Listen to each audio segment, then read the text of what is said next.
Hi, everybody. Welcome to another episode of Conversational Witchcraft with me, Dawn the Kitchen Witch. Before we get going, I have to remind you to subscribe to this channel. And if you love what we're doing here, you can support us by clicking the support us link. Help us bring you great information and inspiration.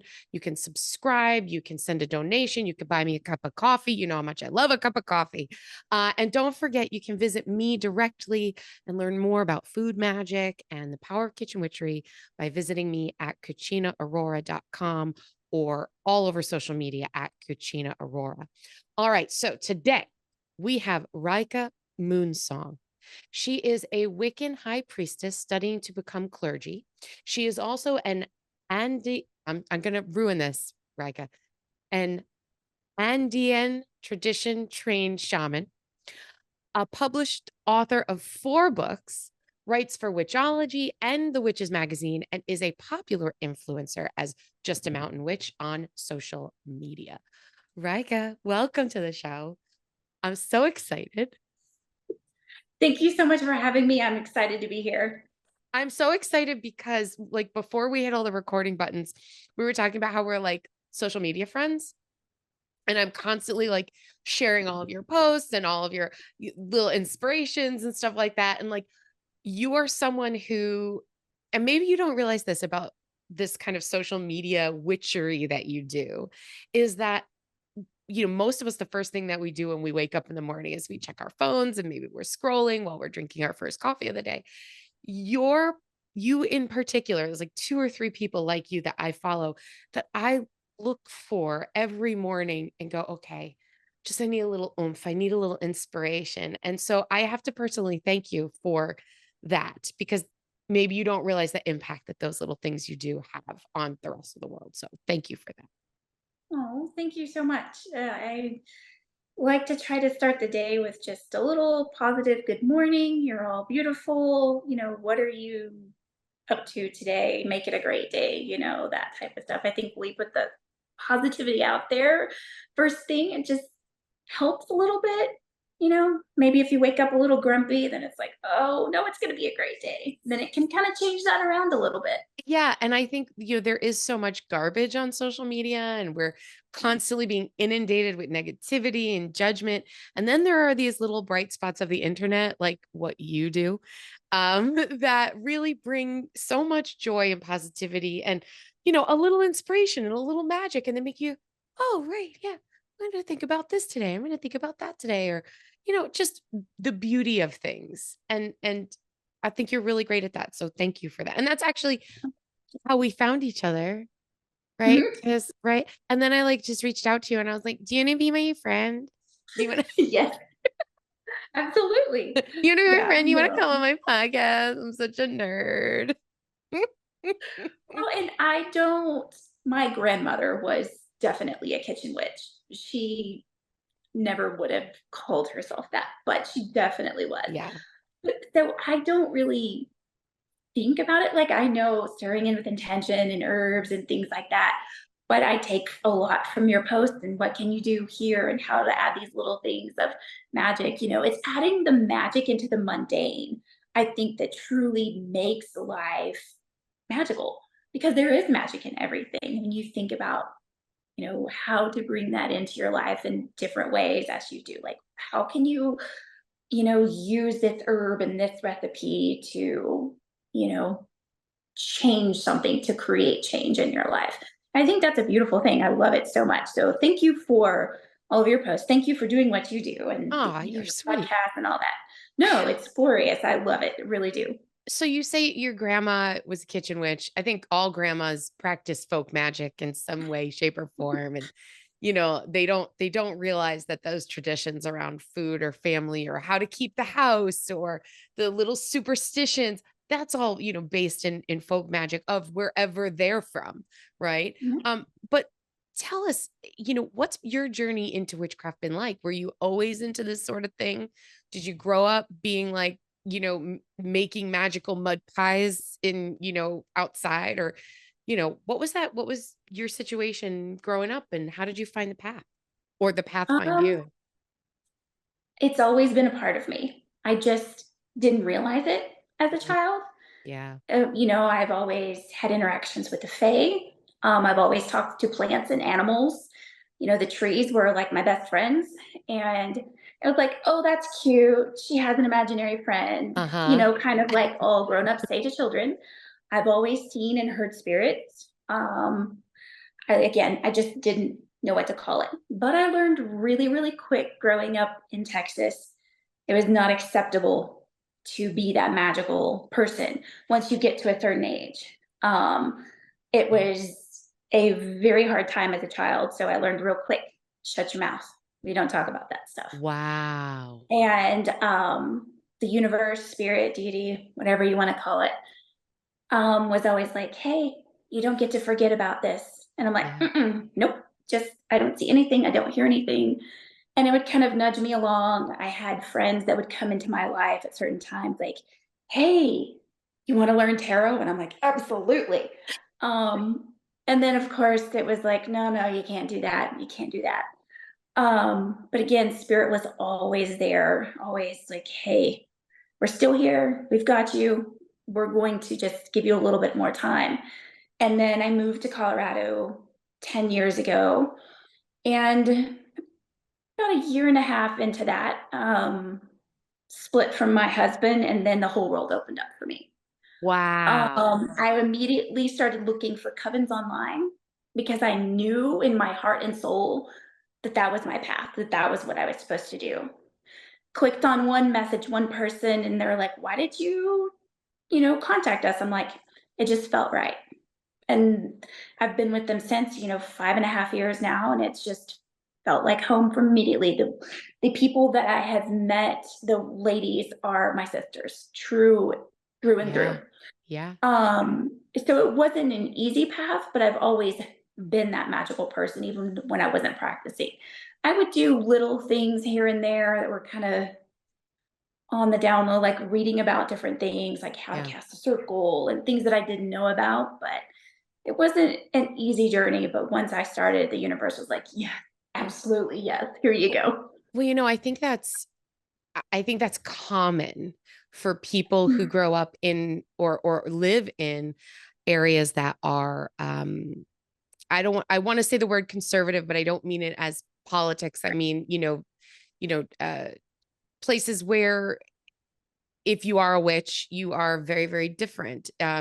If you are a different color, you are very, very different. If you are a different sexual orientation, you are very, very different. There are pockets that are, it is dangerous, whether it's physically dangerous, emotionally dangerous, to be your full self.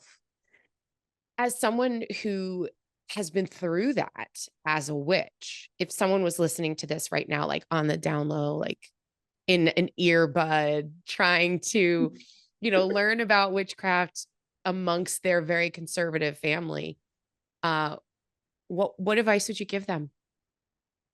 There are small things that you can do. I call it being in the broom closet. Yes. Um, so if you have to keep your witchcraft, hidden, a lot of times, like you said, they feel it's for their own safety or, just conflict in a family. There are so many ways that you can bring witchcraft and magic into your life. For example, like we just, kitchen witchery, stirring with intention, stirring your coffee. There have been times where I felt like I was getting sick. You Mm, stir Widdershins counterclockwise. I banish all the illness in my body.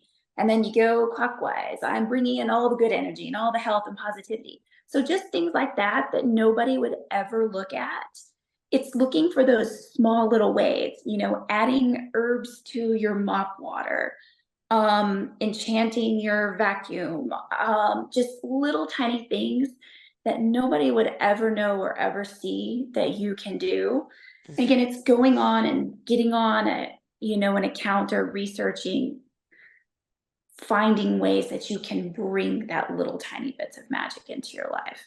right, And because it it's yours. It's your identity. absolutely. It's who you are. And again, sometimes we are not even able to express those things, or like you had said, you would just shove it down, shove it down. Oh no, no, Mhm. that's not a thing. Right. And you would ignore. So if I was in that position, if I was ignoring what spirit Mhm. was trying to tell me, and I've had my own personal experiences with that, by the Right. way. Okay. I've Yeah. ignored. And then something humongous in my life would happen. I'd be like, oh crap, I can't ignore this anymore. Like, Yes. where my partner, he would turn around and say, oh, mom's mad, meaning the, goddess is mad, like you're not paying attention, mom's mad.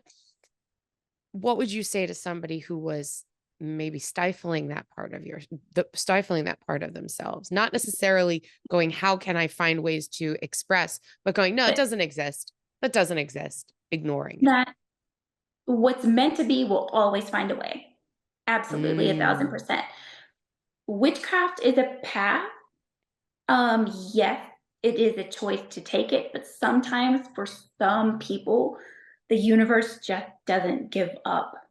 And what you're talking about, like, oh, the goddess is mad, mom's mad. It's that the little, hey, the little tap on the shoulder, and then you get a little harder, a little pat, and then you yep. get a shove, and then you get a 2 by 4 upside the head.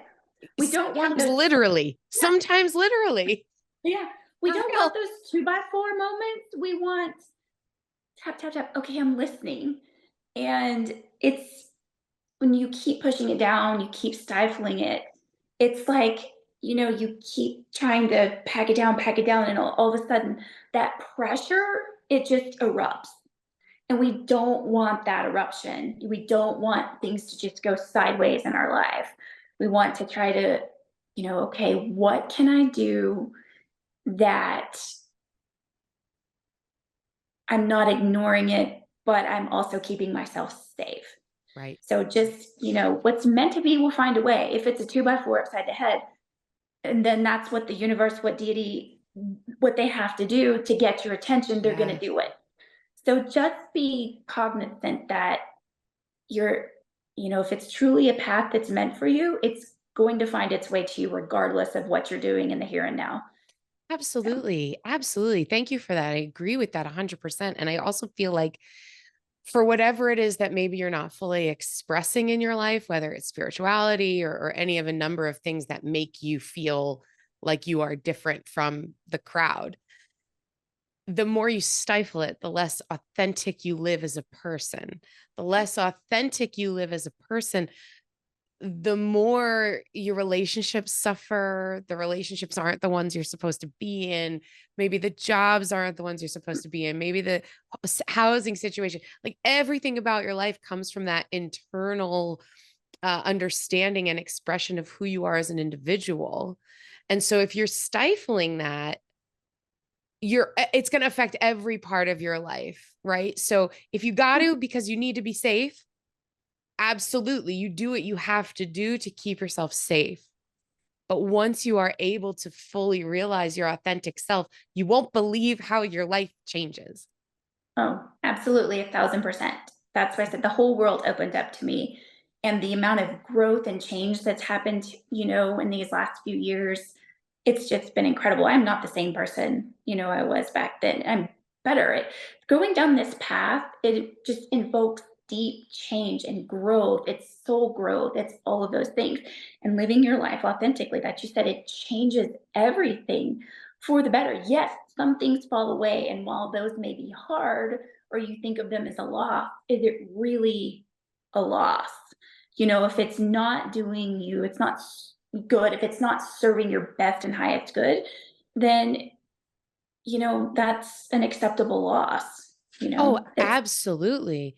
Absolutely. And I feel like as witches, we are so much our lives and our beings and our bodies and our spirits, we mirror the cycles of mhm. the earth, right? And if we look at that and we go, oh, yeah, when a tree sheds its leaves in the wintertime, we don't think, oh, it's going to mourn the loss of those dead leaves. No, those leaves just fall away and the tree goes into kind of a, stasis and waits for growth to come again. And whenever we go through that as witches, where we have something that leaves us, whether we get fired from a job or there's a breakup, like you went through a divorce, or for me, it was a house fire or like lost my Oh, home, like, you know, these are horrible, traumatic things. Mhm. And then we retrospectively look back on them over, a couple of years and we go, holy crap, if that hadn't happened to me, I would not be who I am today. Absolutely. And then we Well, find and it gratitude in that. Oh, 1,000%. And I think taking the time sometimes to really think about why you're resisting things, Ooh, like, what is yes. it that I'm afraid of? Where is this fear coming from? Where do I feel it in my body? Because that can tell you a lot too. For example, the goddess Kali, Hindu goddess, she's fierce. She I is had fierce. I kept getting little taps and I'm like, mm-mm, terrified. You Yeah. scare me. And there was more like, hey, hey, hey, hey. I was very drawn to this oracle deck. And then I saw it 3 times within the same week. So I'm like, okay, took it home, set it on my altar, did not open it, didn't touch it. And then after the energy was cleared, I put it back in my cabinet, didn't touch it. Went out with a friend. There was something that was hanging there, Kali, whatever. And I was like, oh, okay. Taking this friend home that same day, a marquee side said, Kali Ma. And I was like, okay, I hear you. I hear you. I hear you. But I was so afraid because when she comes, when you invite her in, she will get rid of everything. And I'm like, no, I need my job. I need this. I need that. And it was from some deep working that I had no idea that I needed, that she was there to help me clear. And it's those moments, but it was out of fear Yeah. of losing other things. And I'm like, no, no, no. Like, I don't like my job, but I need it. Like, I Right. can't lose my job, that type of thing. So those fears of other things kept me from working with her. And when she actually came in, I was like, oh, thank you so much. I didn't know how much I needed that. I didn't even know that was a thing, and Right. again, like taking why are you resisting this? And then you can look deeper into it and then maybe move on to acceptance and finding that next step, taking that journey along the path. Like, okay, what is my path? What does it look like? And when you can get out of that fear mode and really take a look at the path, ask whoever, spirit, universe, deity, to show you what the path looks like beyond a certain point. If you're truly scared, ask for messages, ask for guidance. Yeah. And then you can get out of that fear mentality and move forward. Was the situation with Kali, was this all like around your split up and you were like, "Oh my God, I can't take any more destruction. Like, don't come in here and ruin everything I got left." No, my split was actually one of the best things that ever happened for me. It Yeah. was great. It was after that. This was about a year ago, I guess. So I was already well into my path. And I've already gotten Wow. the nudges, the 2x4 upside the head type of stuff. Yeah. It was working centered around soul contracts. Okay. Um, so I work a lot with the Morrigan. She's like my patron goddess. She and Hecate both came to me and said, "This is kind of the working that you need to do," and this is and I didn't get any real insight until it said, "You need to do this," and then we'll see kind of what happens. Right. Talk about just letting everything kind of go. So just before, opened up the Oracle deck, did the reading with Kali, got a little bit of insight, went into my meditation, into the ritual. She shows up. She's like, Mm. this is what we're going to do. We're going to burn all of these soul contracts because they are no longer serving you. And one of the soul contracts actually was myself. Things that I had written into my own soul contract, which I didn't Wow. even know was a thing. I didn't know you could do that. So it was, writing in self doubt and self sabotage and all of these things that I had written into my own soul contracts that needed to be burned away. Wow. Oh, hugely transformative. Like, I can't even tell you. Right. Because when we think about that, when we think about that letting go or the destruction or whatever, we never think about what comes after. Mhm. We only see, Transformation. right, Yeah. because we are human beings. We are, we're not we don't have that knowledge. And sometimes the fear blinds us to the foresight, right? And we don't see, okay, well, if I burn this soul contract that I have made with myself from the, I mean, that speaks to me on a level you can't even imagine, you know, like things that I've told myself about myself since the time of being a child, or the things that are planted in our subconscious from, you know, family or media from the times we're children, that get lodged there, that become part of who we are, that are not who we are, you know. And to have a deity like Kali come in and go, nope, not that, you Yeah. know. Oh, talk about transformative work you've done. That's Yeah. incredible. But yeah, I have them all. Literally, the Morgan and Hecate just kind of stood there. They walked with me into the Hall of Souls, and they're like, okay, we're stripping you of all of your magic, every single bit of it. You are completely nothing, essentially. Because they said your magic also has protected you your entire life. You Wow. use it as a shield. And so you have to go into this fire completely naked, for lack of a better word. No shielding, no magic, nothing. And that's when Kali came in. And I was like, oh shit. Like, oh no, oh no. And she's like, this is what we're doing. And it was just because I had no idea she was actually showing up for the ritual itself. Right, right, of Like, course. But let's be fair. They come when and oh, how they want to come. They don't pull any punches. And if they've got a message for you, they're gonna get that message through, come yeah. hell or high water, right? So thank goodness you actually went into that meditation and you actually did all of that spiritual stuff, because otherwise that would have been another 2x4 upside the head, right? Right.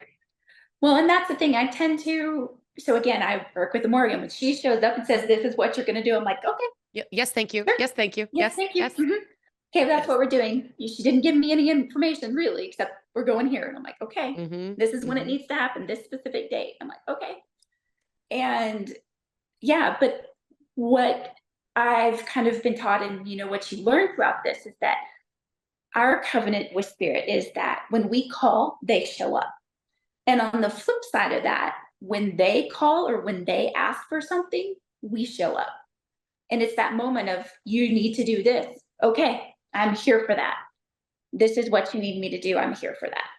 I think that's So, so important. I was having a conversation with someone else a couple days ago, and we were talking about the idea of offerings, right? mhm, And offering to deity and offering to nature and offering to faith spirits and offering to ancestors and all that stuff.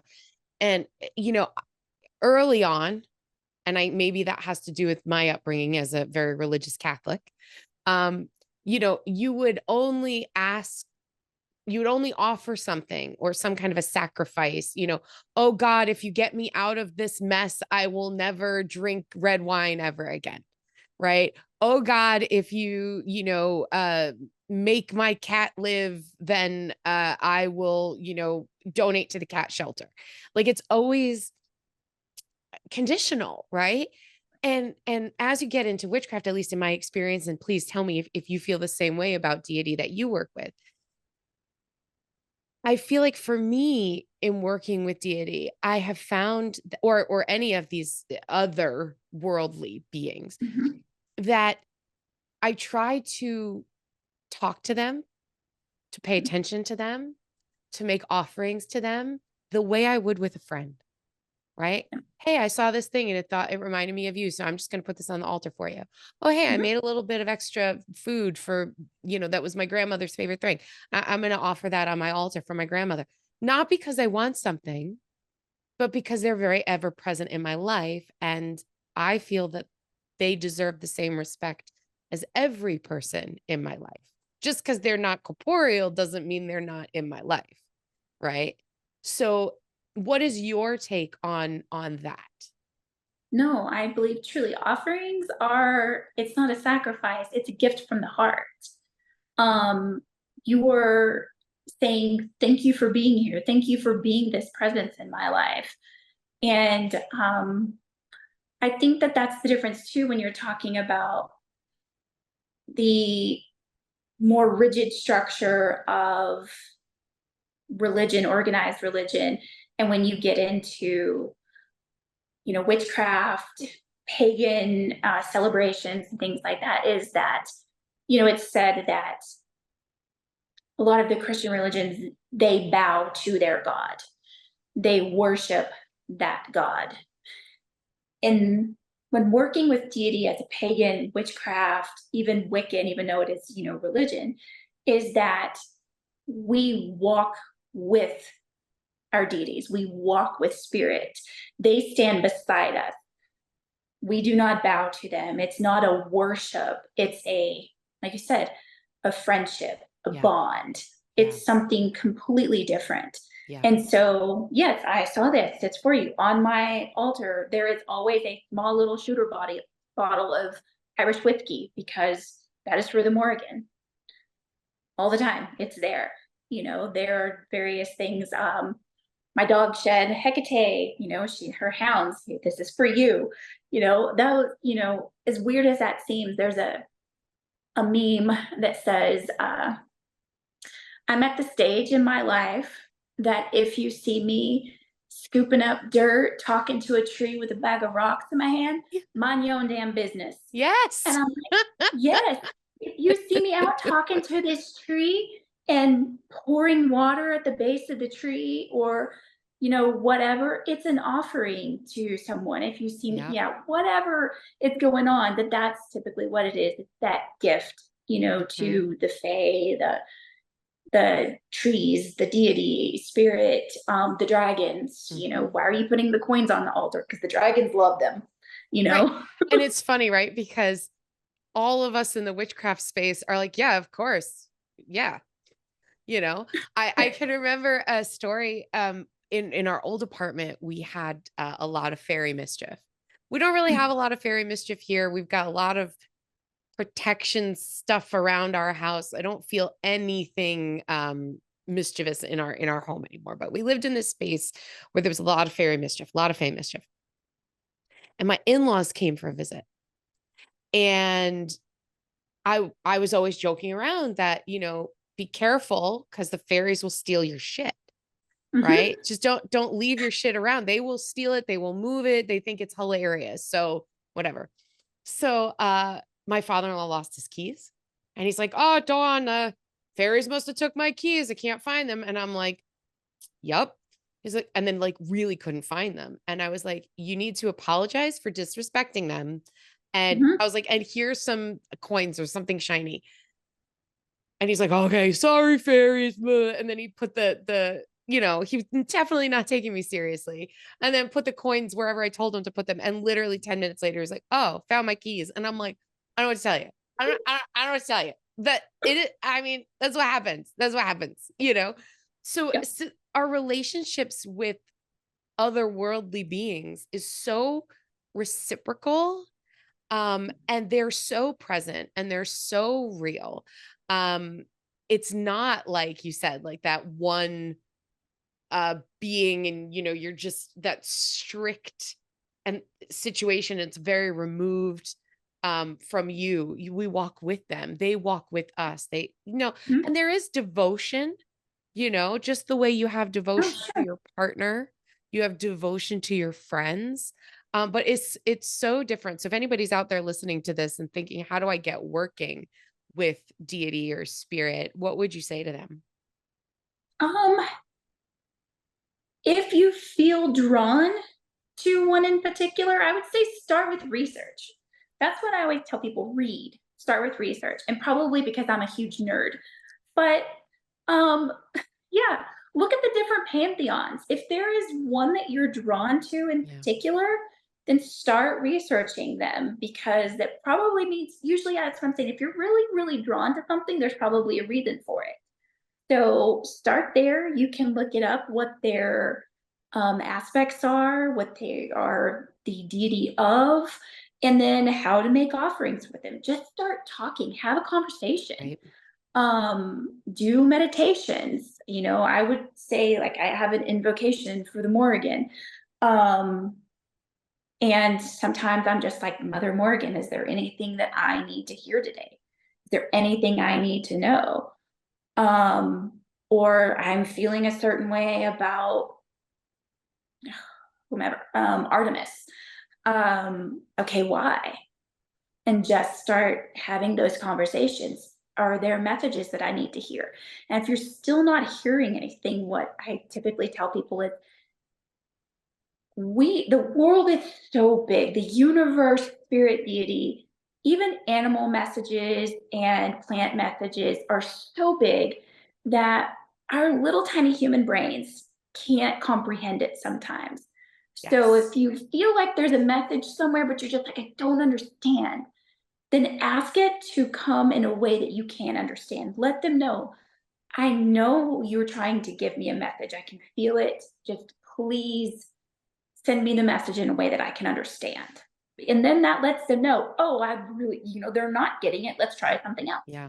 Yeah. That happens, but just start having conversations. As weird as that sounds, research, conversations, meditations, offerings, set up an altar to the deity, Yeah. that specifically for them. Yeah. And And remain open when you're absolutely. asking for those messages, saying, I'm open to whatever you have to tell me, and I'm open to however you need to get that message through to me. Don't tell me, I don't just want you to, do this one thing. Like, if you get like, well, if you just send me a purple butterfly with yellow spots, then I will know that this is the message you need.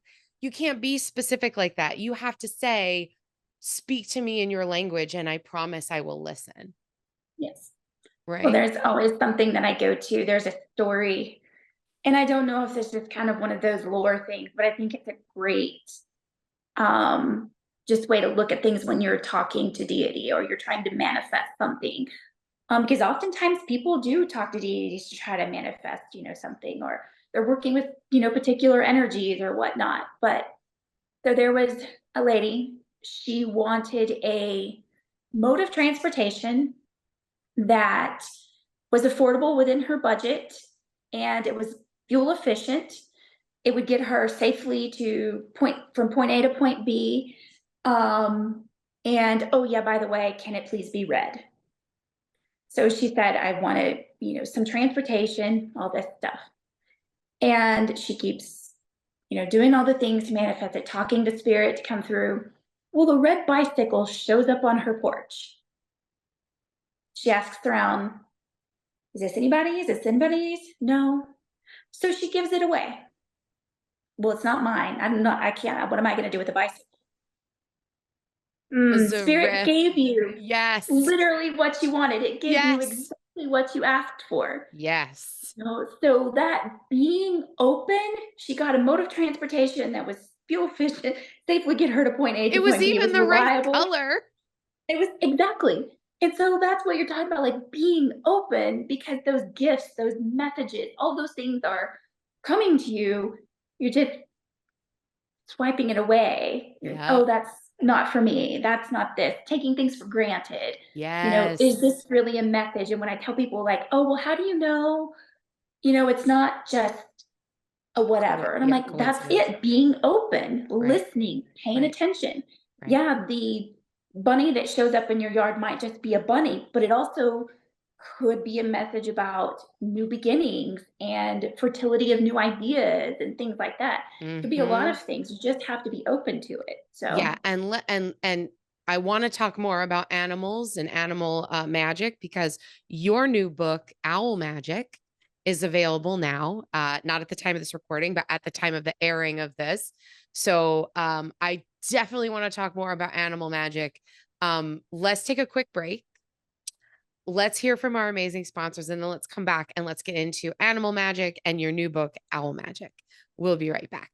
We are back with the awesome, amazing Rieka Moonsong. And just before the break, we were starting to talk a little bit about animal magic. And you had said, if the bunny shows up in your yard, it might be just a bunny, but it also might be a message of, fertility. It's funny because I always think when I see a creature, there's a message.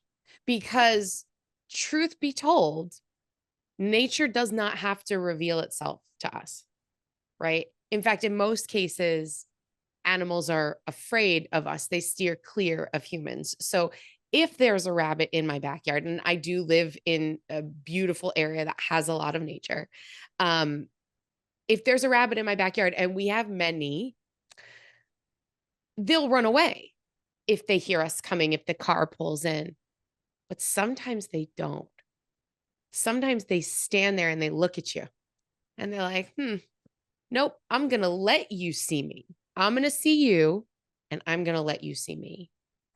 And that for me is how I can tell the difference. Yes, sometimes not everything is a thing, not everything is a sign, not everything is a message. But I feel like if you're paying attention, you can tell when something is a message if you're open and, living authentically in your spiritual path. So talk to us about animal magic. Specifically, you have this new book, Owl Magic, which I was lucky enough to get a PDF of. It's so effing beautiful. I cannot wait to have this book in my hot little hands.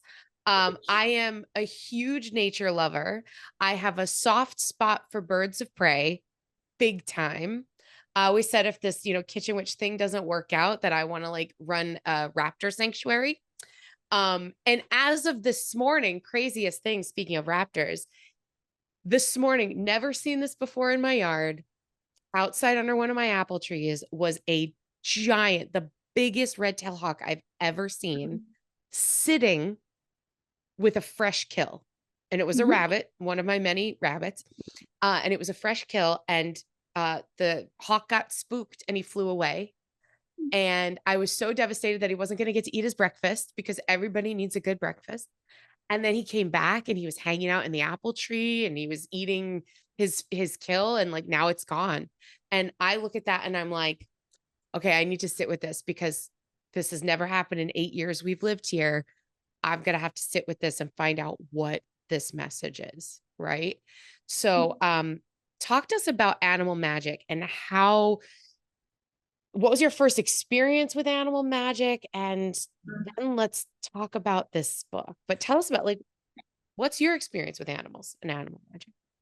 So I'm one of those ones that has to be careful about, oh, everybody's telling me a message, because my ex-mother-in-law, she said it one day. She goes, "You're like Snow White, like all the animals just come to you."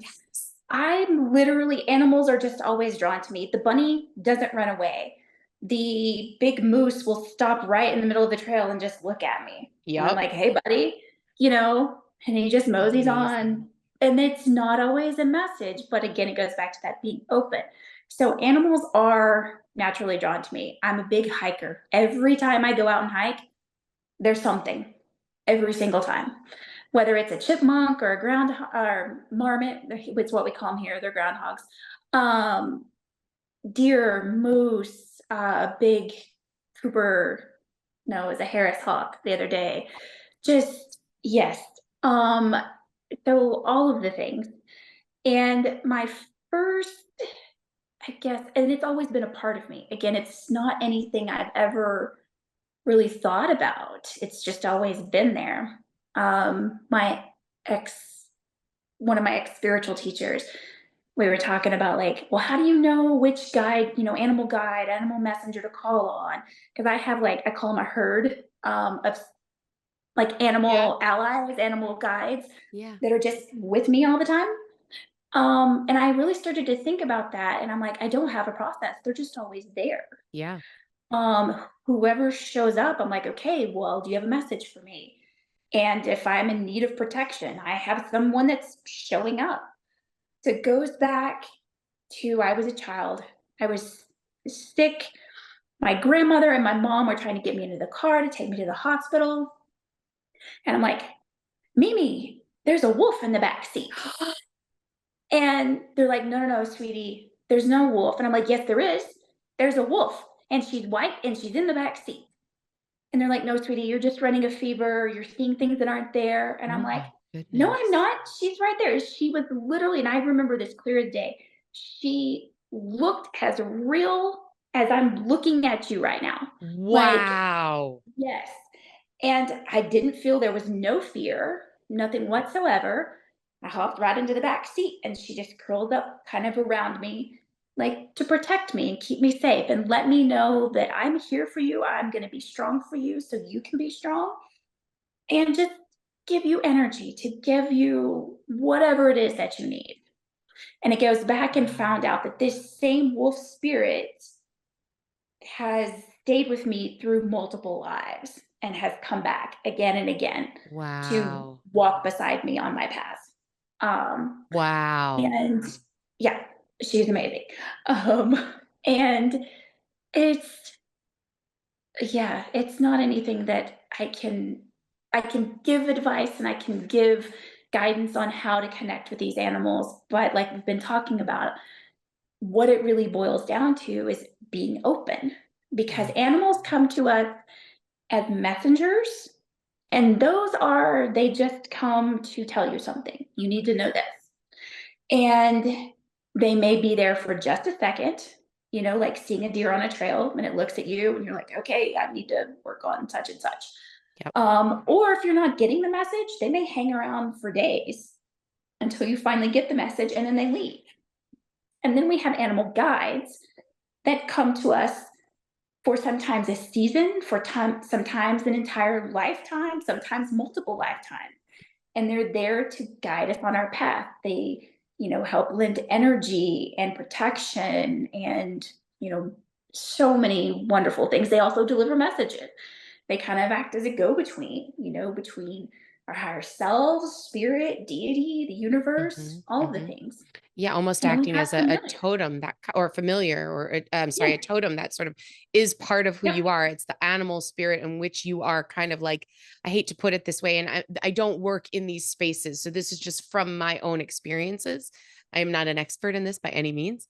But that this animal is sort of like your animal spirit, like similar to your personality, your the way that you are spiritually as a being, what you kind of mirror and reflect the characteristics of this type of animal. Mhm. And then you were about to say, oh my God, I'm sorry, I just completely Okay, lost what you were no, about to say. You were about no. to say animals were also They guides. come to us, yeah, guides, and Yep. that's, the guides, and they too, sometimes it's just to teach us a lesson. So Yep. they may be there just for a season, and that's a lesson that we have to learn. Yes. And then they may go away. And then we have animals coming to us as familiars.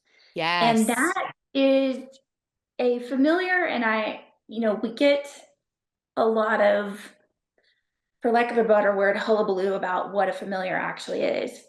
It is an entity, a spirit entity that comes to us and usually incarnates as an animal, and it doesn't have to be a physical animal. Sometimes they are just in the spirit realm, but it is an entity that has a covenant with a witch for energy protection, magical purposes, all of the things. And it is a very, very special bond. And people talk about their familiars, and it's not always a pet. Just because you really, really, really love your pet doesn't mean your cat is your familiar. True. True. Um, Have you had a familiar in your life? my familiar is actually on her fourth incarnation. Well, I guess but it's always been a female. It's on its fourth incarnation Is it a with pet? me throughout my Is entire life. it a It is pet? a pet. It is a pet. I didn't realize it until, so right now she's a cat. Her name is Artemis, and yes, she knows she was named after a goddess, because the goddess of the hunt is the cat at work. Yep. Um, but before that, the familiar entity was a mixed breed border collie mixed dog. Her name is Oreo, and she was the best thing. She got me through a lot of really, really hard times. Yeah. She was 16 when she passed, and it broke my heart. Yeah. Like, broke me. Yep. And she passed away in June. And then that Samhain, her spirit comes to me and says, "You have to let me go." And this was in 2017. Her spirit says, "You have to let me go." I don't know how. Feels like half my heart is gone. It feels like a piece of my soul was ripped away. Absolutely. Absolutely. I said, "I don't know how to do that." She goes, "Release the energy surrounding me." And I'm like, "I can't. I'm not ready. I can't do that." She says, "You absolutely can and you will." It's that tough love type of thing. And So went into a working. She shows me exactly what I need to do to release it. And she goes, I will come back to you. I promise I will. And she shows me the two other incarnations that she had been, which was a white cat and a Great Dane. And Wow. there was an instance where the only time I was unprotected from a stepfather, I'm not going to go any further than that. But the time when some really bad things were happening in my life as a child from a stepfather was the time that I didn't have a familiar. Oh, wow. So my dog had passed away. It was actually poisoned by a neighbor. Um, and then I was in that time, yeah, my stepfather was not a great person. Yep. The moment I got my cat, he comes in, she's hissing and spitting, closes the door and walks away. Never happened again. Wow. So it was a protection, and that my Oreo dog spirit during this working was showing like, I've been with you from the beginning. Wow. I have come back again and again, and I will come back to you again. You just have to release, you have to let it go. And I didn't know that she had been that familiar Right. all of the time, Right. you Right. And know? like, how could she come back if you don't let her go? Yeah, it's Right. still holding on to that energy. Wow. And so then I kind of get this little silhouette of a cat. I'm like, okay. So she was a black dog, a white cat, a black and white dog, and now she's like black, grayish, kind of white in there, kind of a tabby-ish thing. But it was the craziest thing. I found her on a trip to Texas to visit a friend. Wow. Like, I'm like, oh, there you are. Hey. It is so crazy because I think we all want to be like, oh, this is my familiar. This is my familiar. And I'm lucky enough to say that I had a calico who was my very first cat, and she was absolutely my familiar. This animal, this little creature, she would astral project, she would Mhm. disappear, but she never left the house. She never went outside, but she would literally dematerialize and rematerialize in places Yeah. where she shouldn't, and not in a regular cat way. I can't explain that to people. Not in a regular cat. We would do magic together. The Yep. minute the incense was going, she was right there and she was participating fully in Yep. my spiritual practices. She passed away in 2020, Beltane 2020. And then her sister passed away Beltane, like the day before Beltane 2021. And then we got these two little bitty baby black cats. They're just itty Mhm. bit. Now they're not babies anymore. They're humongous. Um, they're huge. These are not spiritual beings. These are widow baby kittens in big fat cat bodies. They're magical in the way that all cats are magical, but they are not my familiars. They are not, they don't give a shit about magic. They don't give a shit about cooking unless it's tuna and it's going in their plate. You know what I mean?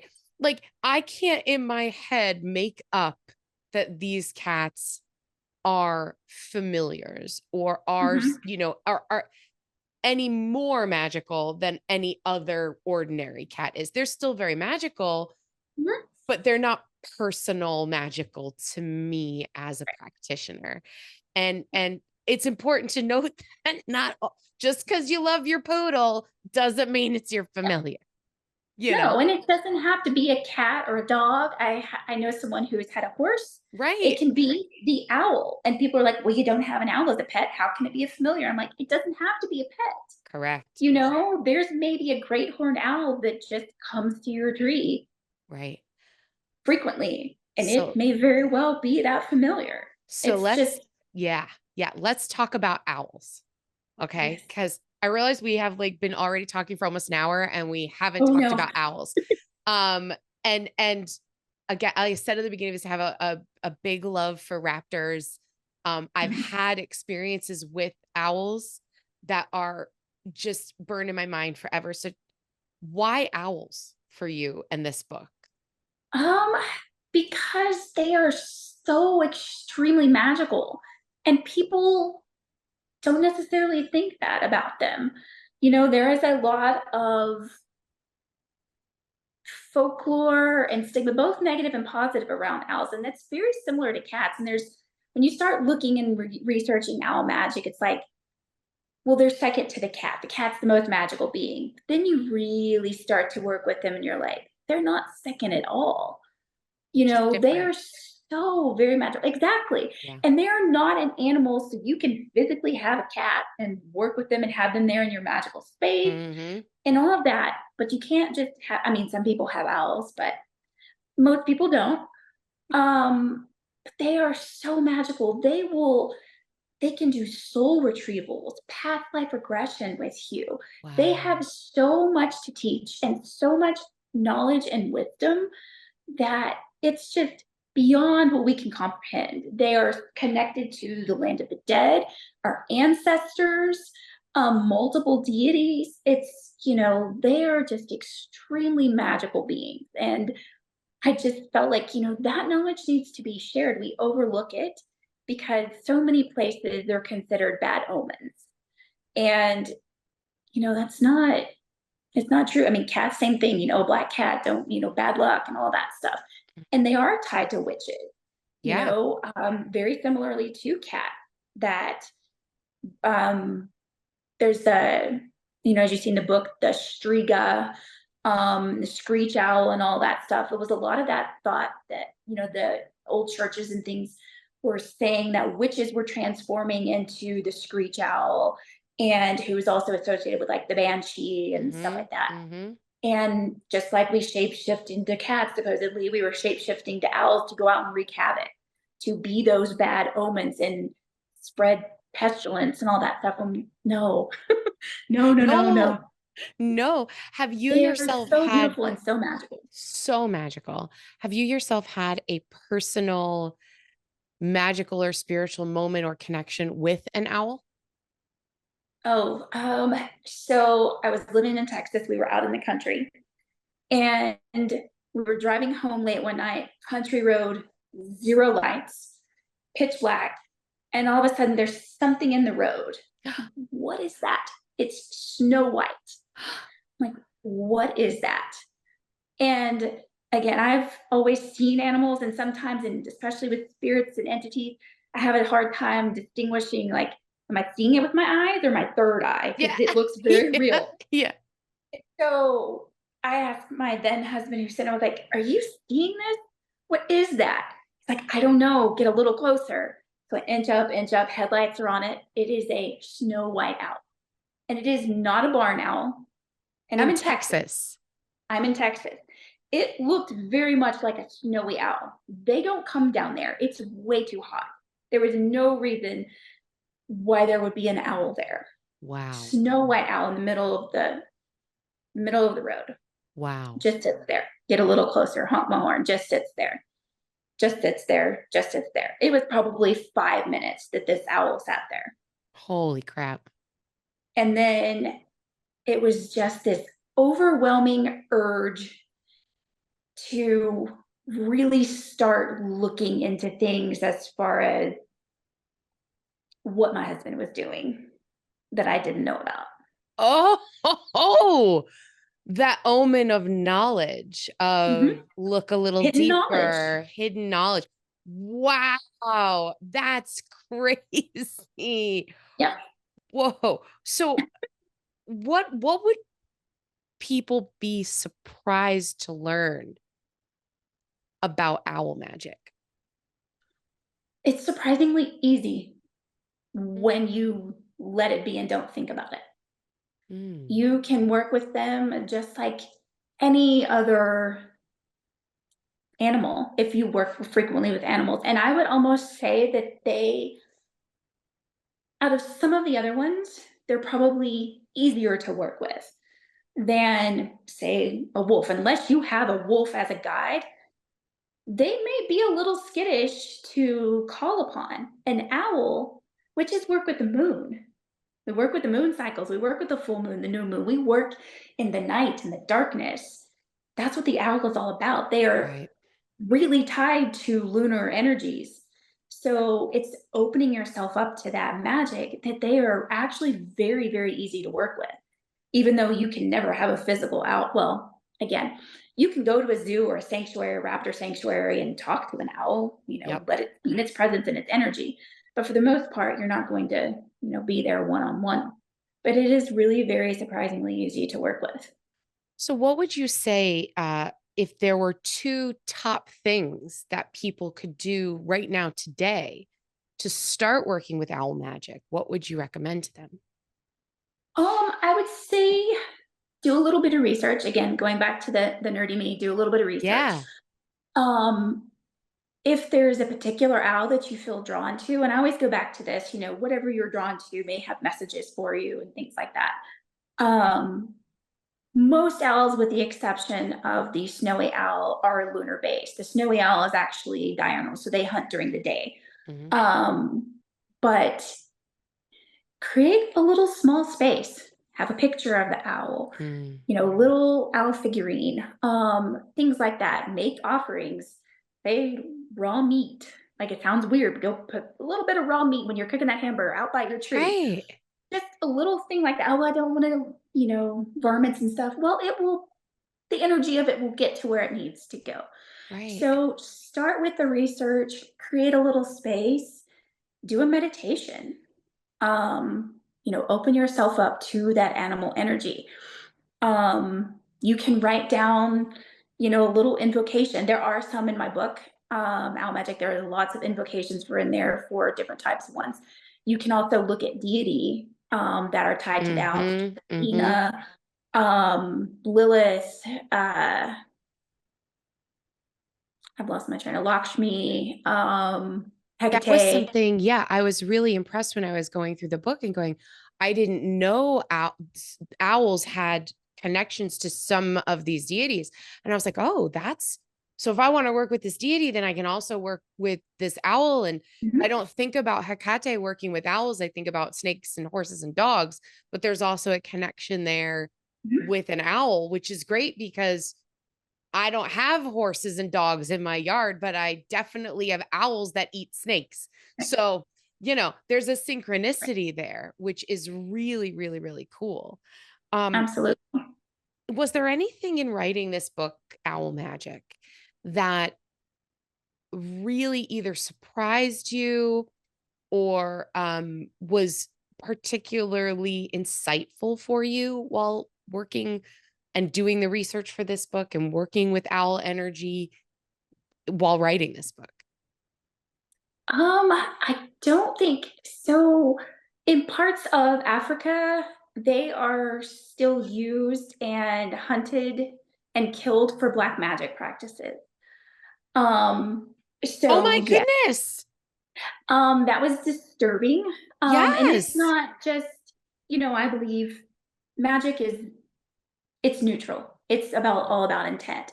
But these animals are specifically hunted and even still killed as bad omens, and parts of them are used in black magic practices. So, it's more about spreading the word again that these are not bad omens. Right? These beings are magical, and creating awareness. I'm trying to get with a sanctuary, a raptor sanctuary here in Colorado, and just interview them to talk about owls and get more, like the real, like being, what does it look like to be up close with a raptor? Very few people actually get that opportunity. Um, and I think the soul retrieval that came, so many of these workings, writing a couple of the different books. When I'm writing, it's not always me, it's Mm, channeling. mm, Um, and I didn't realize as Owl is giving me this whole thing for the soul retrieval, it's happening behind the scenes to myself. mhm, mhm. And I think people, when we're writing our rituals, when we're writing our spells, the process has already started. So that's why I'm like, write out an invocation, write your own invocation to the owl. What does the owl mean to you? And that's something, that I'm learning deeper is that, Wow. it's that process has already started. When we're thinking about the moon and the day and the planetary hours and what the sun is in and what all of this stuff, but we don't start to think about that the magic, the spell, the ritual has already begun the moment we start thinking about it, the moment we start writing about it. And that really did. Wow. Oh, okay. That was something I learned very, very deeply in writing this book. I just love that so much. And I'm really like, this book is so beautiful. And there's so much good information in there. And there's so much to learn about working with owl spirits specifically. And I often feel like, you've got a lot of books out there that are on animal spirit and working with animals and whatever, but not necessarily honing in on just one particular type of bird or type of raptor specifically. And within owls, there's a bajillion different kinds of owls you could be working with, and all of them have slightly different meanings, energies, Yep. feelings about, just like people, right? Um, I want to tell you my owl story, because I feel like you're the only person I could tell this story. So I was probably like, I was a baby witchlet. I was probably like 19 or 20. I was really young and just starting my witchcraft journey. And I had the opportunity to like spend some time at an animal sanctuary where there was a barred owl who was blind. Her name was Olivia, and that's why she was at the sanctuary, because she was blind. So she could fly just fine, she could eat just fine, but she couldn't see. And I would go visit her because it was a free sanctuary. You could just go in and just, hang out with the animals, just walk around. There was like trails, walking trails, and then like this little tiny animal sanctuary was kind of set inside this little walking trail. And I went to visit her the first time, and I was like so taken aback by this creature. She was so poised and stately, and she just had this understanding about her. And I know she was blind, but she looked through me. Mm-hmm. This creature looked into my soul, and I could feel the feeling right now as I'm telling this story of connection, of understanding, of something so much bigger than myself, of something very otherworldly, very much in deity coming through. At the time, I was way too young to be able to articulate that. And then a few weeks later, I got the opportunity to hold her. So I got the glove, and she sat with me, and she dropped a feather. And so I took that feather, and for years I wove it into my hair, and I wore it all the time until it was, too damaged. And I think I lost that feather when we had a house fire, when we had our big fire, in 2009. But it was one of the most profound magical experiences of my life, having communion with Mm-hmm. this incredible creature. And so I have to thank you for your book on owl magic, because I've personally experienced something like that, and you can't describe it. I can never describe to you how that felt. So I'm hoping that in this book that people will get a glimpse of what that feels like. And I can't, like I said, I only have the PDF right now. I can't wait to get it in my hot little hands. I'm so excited to have this book. It's beautiful and so much information. Rieka, tell us where we can buy the book, how we follow you online, where people can become obsessed with you. So the book, when this comes out, is available on Amazon, Barnes and Nobles, Books a Million, Bookshop. All of those other pages are they're also Amazon UK and Canada, both of those that will be on there as well. And I'm on Instagram, just a mountain witch. So that's JUSTA and then mountain witch. Also on TikTok, although I'm not super great about being on there. I do have a YouTube channel as well. Again, not super great, but I'm trying to get better. Just a mountain witch. My website, justamountainwitch.com. Facebook as well, just a mountain witch. So all of those sites, social media, I'm on all of those. And your social media is spec-fucking-tacular, so everybody should be Thank following you. you. And buy her book and order it through your local bookstore, your local metaphysical shop. Most places will be able to order this book for you. Owl Magic by Rieka Moonsong. Okay, Rieka, last question. and I ask this to everybody that comes on the show. Okay. As a kitchen witch, if you could have me cook you one magical meal, what would it be and why? Oh, oh, that's a hard one. I know, right? Ah, see, then I start wanting to think about what all the things mean and You got to the go with your herbs and the impulse. plants and No, you things. got to I'm a go with vegetarian, so you I got think to go about with the all of that impulse. stuff. What is the thing that maybe like connected to your ancestry, or like you had this one meal once and it I've was the lost your best thing you ever sound. ate? Oh, you lost my sound? Oh, there you are. Okay, You lost my sorry. sound? Like what was like you got to go with whatever it is your first instinct is. Your favorite meal, your ancestral favorite meal. I'll worry about all the meanings. Oh, my grandmother made the best coconut cream pie on the planet. Ooh. And I have yet to taste something that compares to what she did. So that's always going to be it. That's my favorite thing in the world with her coconut cream pie. That's very, very interesting. You know what coconuts are all about? Mother energy, nurturing, moon Mhm. magic. So it's really interesting after having a conversation with you, right? And going, "Oh, and the fact that that's your grandmother's recipe, that sort Mhm. of nurturing, abundant, love-giving, um and again, there's also psychic ability wrapped up in coconut as well. So it's very interesting that that's the thing that you chose. I feel like that tells me so much about you.